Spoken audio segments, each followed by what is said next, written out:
Hello and welcome to the GMS Magazine channel. This is the Blast from the Past series of shows. And I'm taking a look at things that come from a very long time ago. In this episode, I'm going to show you the first box I bought of Dark Sun. This was the setting that made me fall beyond in love with D&D at the time. And even though this was published in 1991, Spain came a few years later. But let's take a look at, and I'm going to show you what is it exactly that really tickled my fancy. Welcome to Blast from the Past.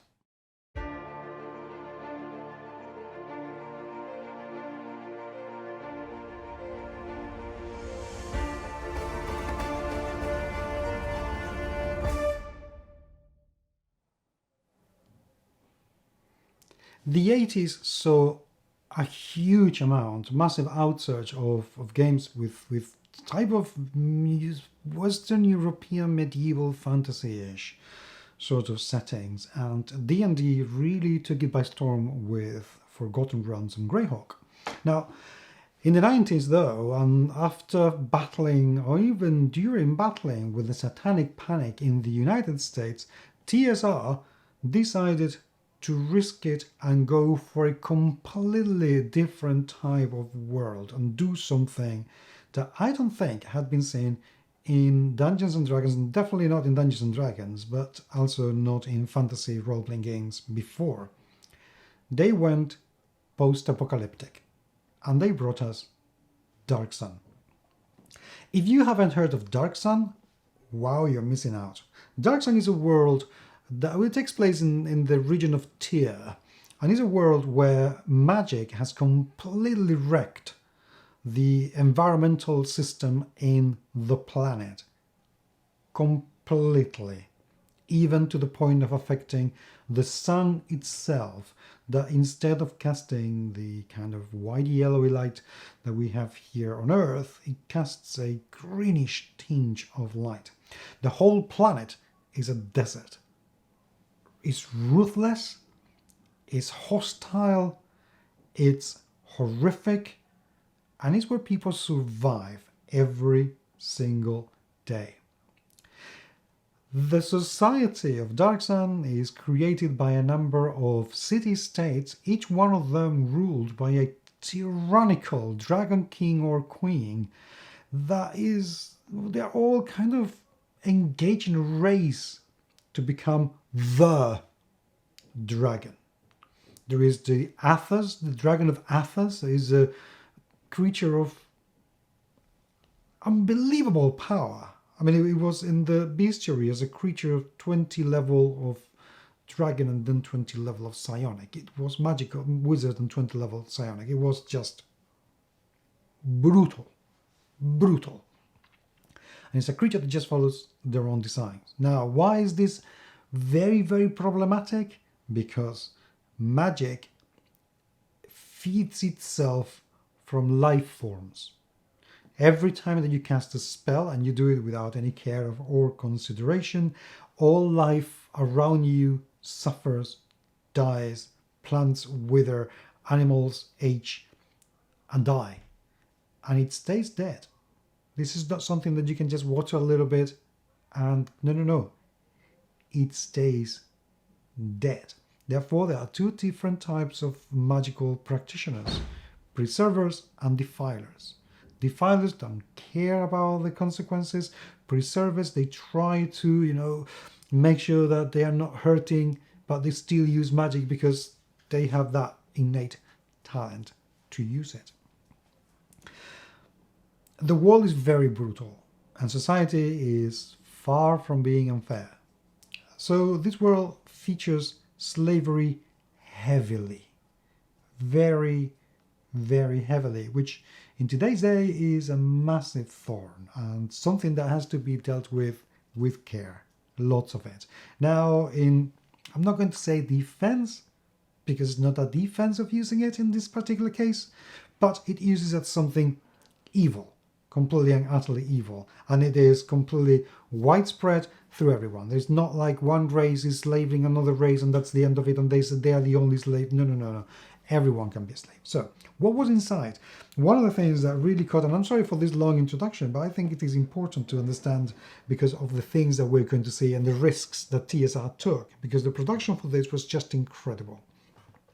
Firstly, most of the artwork that we can see was created by a young artist called Brom.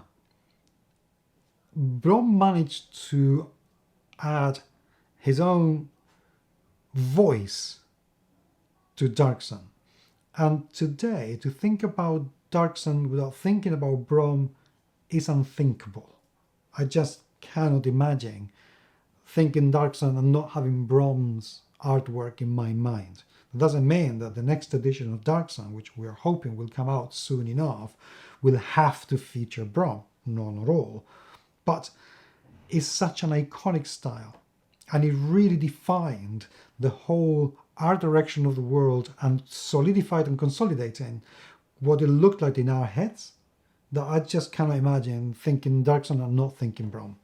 So, inside the box, because at the time we were all having boxes, we had several things. The Wondrous Journal, rule book, a little knowledge, and a couple of surprises that I'm going to show you. Let's take a look first at the rule book, only because it's the first book I opened. Even though it's staple bound, think about the quality of this, that the staples inside are, but outside are completely fine. Inside they're rusted, but outside they're not. That's quality. And we get from ability scores. Remember that this is AD&D, so the rule book you will already have. This is just an addendum to the rules.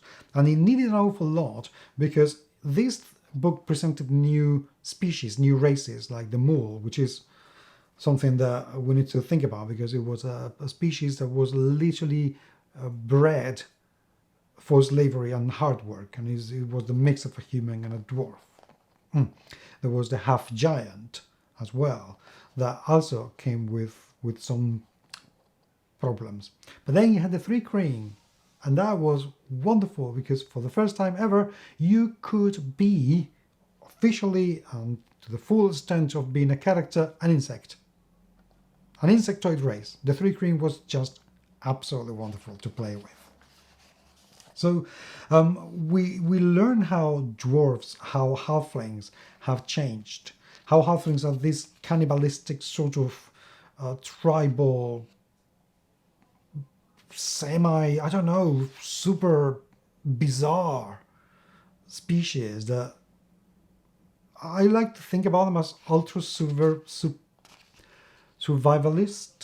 You know, they just care about survival of themselves, which is incredible. Elves have become racers in the desert, and they can go for days running without stopping, and that's how they move from place to place, from city to city. Half giants who are mammoth, absolute mammoth. Humans remain being who they are, mules. And as I was mentioning, the three crane. They were just amazing. It also made a change in how the wizards had to work because of defilers and preservers and the warrior classes, and they introduced something absolutely amazing, which was the psionic. I don't think anyone's done psionic in the same way and as well as Dark Sun did it at the time. It was a new type of magic, yes, but it was the magic of the mind, and the way that it was explained, introduced, and used, that made sense. That made an awful lot of sense at the time for this world. I don't think, and this is a thing where psionic has failed in other worlds, where you try to replicate it and translate it to a different world, and it just doesn't gel. It just doesn't gel. Here, love it. Absolutely loved it. So there had to be an awful lot of new rules because everything had to change. There were new spells. The spells changed in importance because, you know, creating water spell, If you could do that, that was wow. And if you could do this as a preserver, that was quite amazing. So as you can see also, there is a lot more thought into the layout of the book. TSR was really paying attention to the amount of illustrations that they were using, the font, the cleanliness of the layout, everything. Even though, yes, I still see paragraphs a little bit too close to each other. The Wondrous Journal introduced us to Dark Sun. From the point of view of the Wanderer. The Wanderer is this mythical figure that goes from place to place in Athas, just visits places. You may sometime meet them, maybe you won't, but they're the one who create the chronicle of what the world is doing. There is so much to unpack in here. So much. This is the dragon. There is so much to unpack. There were loads of things. The way that the cities had evolved, the city-states had evolved, how they were all similar traits in terms of having everybody oppressed, in either in slavery or indentured servitude. And if you were free, that freedom was very, very delicate. How having a merchant house could be a lifesaver for some people, but yet creating a new merchant house would be really hard. How going from one place to another, an awful lot of the adventures consisted in going from one city to another. That in itself was already an adventure. Metal is very scarce. There's barely any metal in the world. And if you had a ping made of steel or iron, you have a massive treasure. So weapons had to be crafted out of stone, out of the bones of some dead animals. It was tough. It was really tough. And all of this was perfectly encompassed and summarized and brought to life by Tim Brown and, oh my goodness, here it is, Troy Denning. Jesus, I forgot the name. Sorry about that, Troy. My apologies. And they did absolutely incredible work. The creatures were different. You have the Melicots, which is this kind of insectoids, were able to pull a caravan the size of a city, nearly. I'm exaggerating there a little bit. But they could pull that, and they had to be controlled by this psionic pilot who, if they fell asleep, these creatures could cause havoc because they were very strong and difficult to kill. There were no horses. Instead, there was some sort of lizard that you could be driving around. The whole thing. Cacti that threw pins at you and grab you so they could suck your blood and your life force. Everything was brutal. Making friends in here was as important as it was difficult. And that was interesting.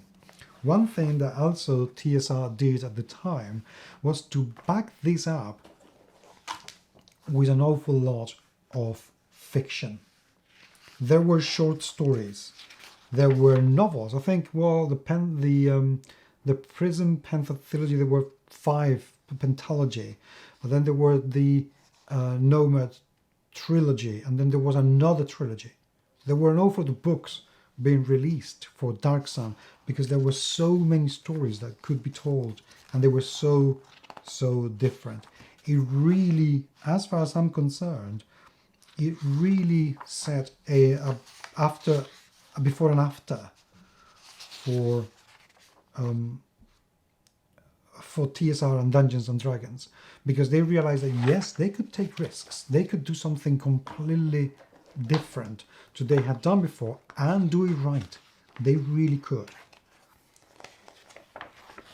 We have this beautiful map of the city of Tyr.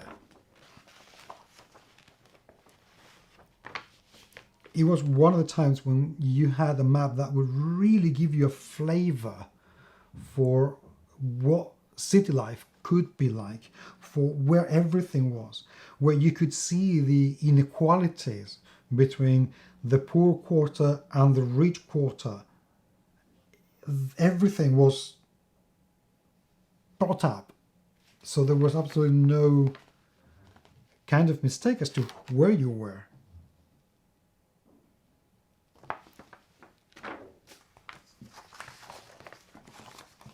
And something else they did, which I wish we could see it, is this.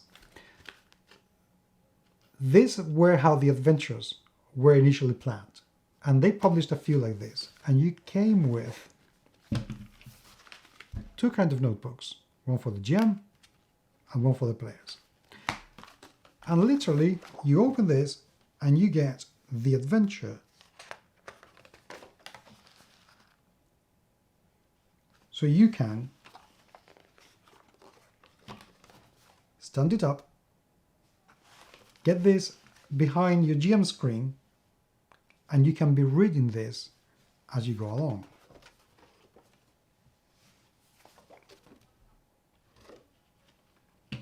And for the players, something very, very similar.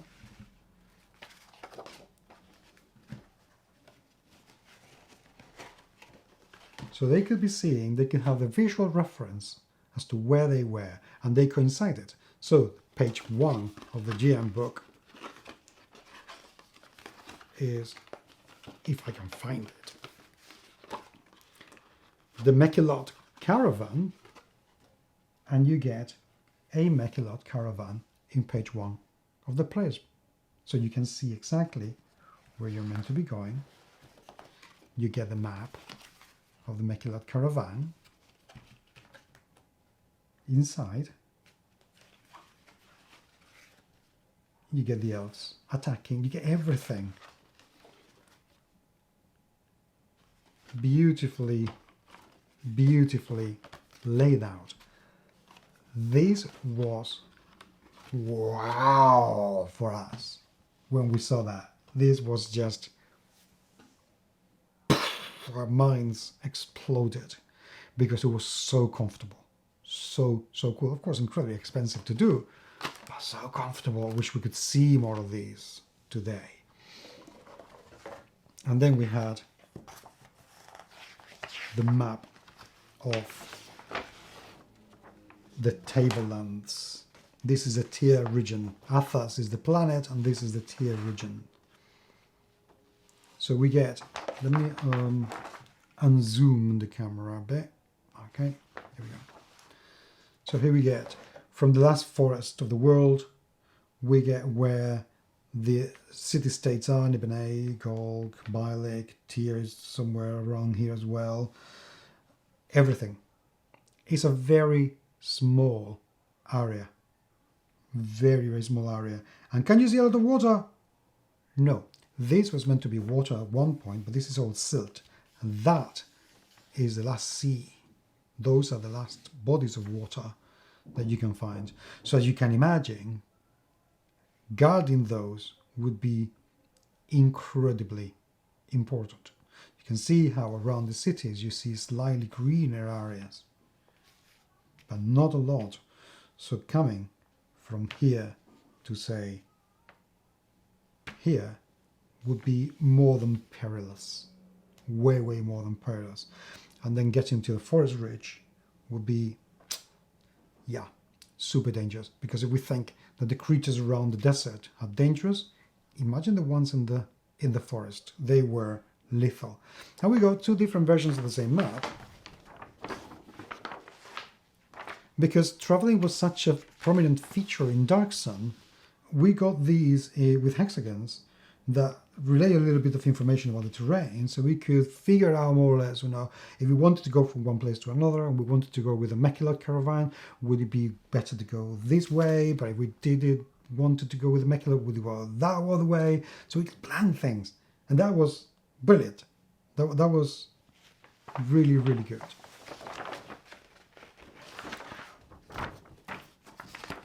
So as you can imagine, I am really looking forward. Oh, this is something for the RPGA network. Shame that is no longer working. That would be great. It was kind of like a way to get together and join forces with other RPGers all over the world. Alas, doesn't happen anymore. That's a massive shame. So this is Dark Sun, and this is, hopefully I've managed to convey why it was so important at the time, why it was so different. And I'm not going to say that it isn't problematic compared to today's standards of design, world building, so on and so forth. And there are things that should be changed and looked at very carefully before we re-release it. Well, I say we, RPGers, re-release it or play in it. We're talking 1991. This is, 31 years ago. Things have changed quite a lot. But I don't think that that's a struck from the importance of what this did in terms of revealing to us that you could do something different, that you could create something completely new, that you could really push the boundaries and that it could work. And that the production thrown at it, even to today's standards, comparatively speaking, I think there are very few that, bearing the chronological differences, can really top Dark Sun and the way it came out. This is not the only time I'm going to talk about Dark Sun, because you may be able to see behind me, but I got pretty much everything that was purchased, and I'd love to talk more about it. So expect more Dark Sun in the future. But for now, I hope that we can expect more Dark Sun in the future. Thank you very much indeed for being there. I look forward to your comments. And until the next time, I will talk to you very soon. Take care.